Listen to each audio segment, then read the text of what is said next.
Why does it feel like money treats some people differently than others?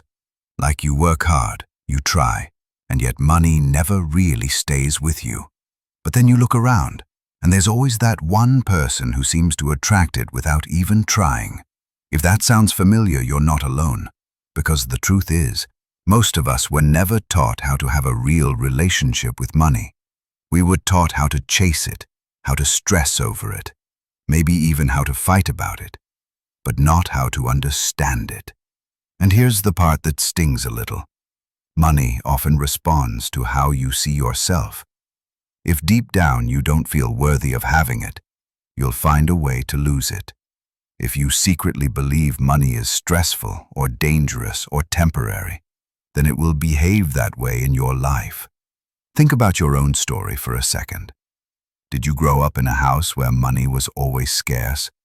Where every time bills were due, the air got tense? Maybe you saw your parents fight over it, or you heard phrases like, "Money doesn't grow on trees." If that was your world, it's no wonder money still feels like pressure now. And maybe that's why, even as an adult, you catch yourself pushing it away. Sometimes it's overspending, sometimes it's procrastinating. Sometimes it's that little voice that whispers, "I'll never get ahead anyway." But let me tell you something that might surprise you. Money isn't just numbers or luck. Money is energy, and energy flows where it feels respected. When you treat money with fear, it runs. When you treat it with gratitude and clarity, it sticks around. That's not just positive thinking. That's psychology, that's habit, that's even power. Napoleon Hill, in Think and Grow Rich, said money doesn't chase the scattered or the doubtful. It follows the person who's clear, who knows what they want, who acts with certainty. So here's what I want you to sit with right now. What if the problem isn't that money avoids you, but that you've never been taught how to welcome it? Most people think money is something out there, something to chase, something to hope shows up. But really, money is a mirror. It reflects who you are, what you believe, and how much you're willing to let yourself have. If you see yourself as someone who's always struggling, your mind will find ways to keep you struggling. You'll miss opportunities, play small, sabotage big wins. See if you see yourself as someone who deserves money, who respects it, who uses it well. Suddenly, the same world looks different. You start noticing doors you didn't see before. Napoleon Hill wrote that desire is the starting point of all achievement. But he wasn't just talking about wishing. He meant a burning, clear, definite desire. The kind that programs your subconscious to scan the world for answers, chances, ways forward. Here's the catch. Most people never get clear. They want more money, but they also fear it. They say they want wealth, but secretly believe it makes people greedy or corrupt. That inner conflict, that's why money slips away. So let me ask you, what's the story you've been carrying about money? Was it the story that money is hard? That it always runs out? That rich people are selfish? If so, can you see how that story has been shaping your reality? The good news is, stories can change. Here's an example. Two people, same job, same salary. One saves, invests, grows. The other spends, avoids, stays broke. What's the difference? It's not intelligence. It's not luck.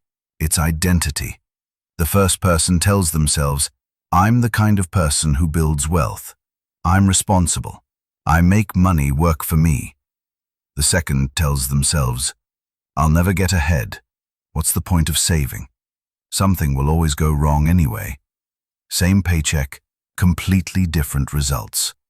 Do you see how powerful your self-image is? This is where psychology meets attraction.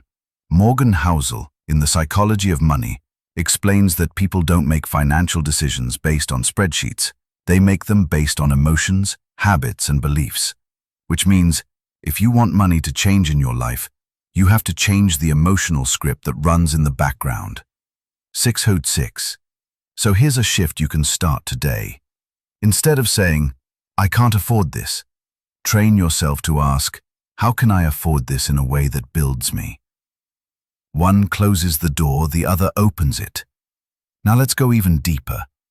Robert Greene, in the 48 Laws of Power, says, "Your reputation is the cornerstone of power." Think about that with money. If people see you as scattered, unreliable, desperate, opportunities dry up. But if you carry yourself with calm, certainty, and boundaries, money and people trust you. They want to flow to you. This is why chasing often backfires. The harder you chase money, the more it runs. But the moment you build yourself into someone who attracts it, with clarity, discipline, and confidence, the flow begins. And listen, this isn't about pretending. This is about embodying. You don't need to fake wealth. You need to respect what you have, manage it with clarity, and believe you deserve more. That combination makes money want to stay. Here's another truth most of us miss. Money grows where it feels safe. If you treat it recklessly, overspending, avoiding bills, ignoring debt, it escapes. If you treat it with respect, budgeting, investing, protecting it, it multiplies. Think about any relationship.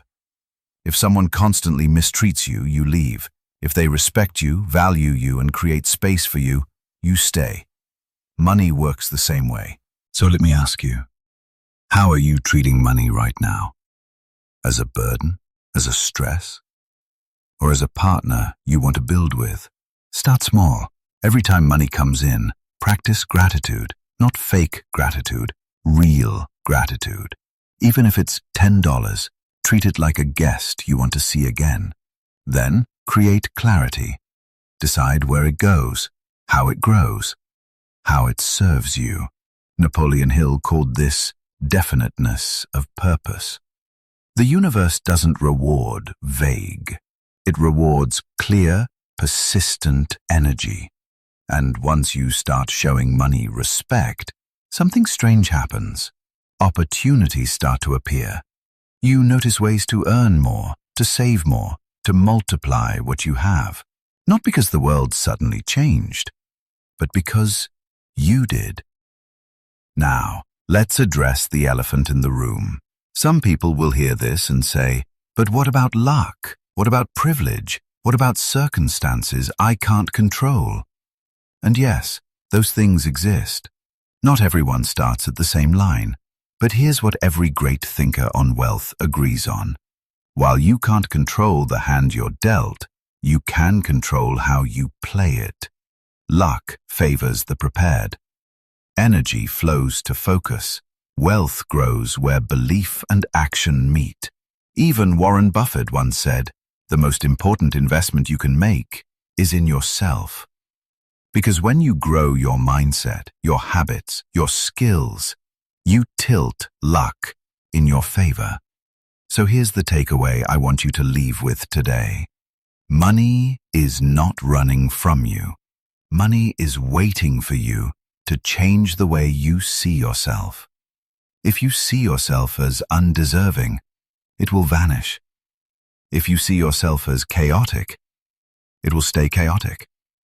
But if you see yourself as worthy, clear, focused, and disciplined, money has no choice but to follow.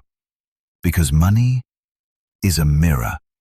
Change the reflection, and you change the flow.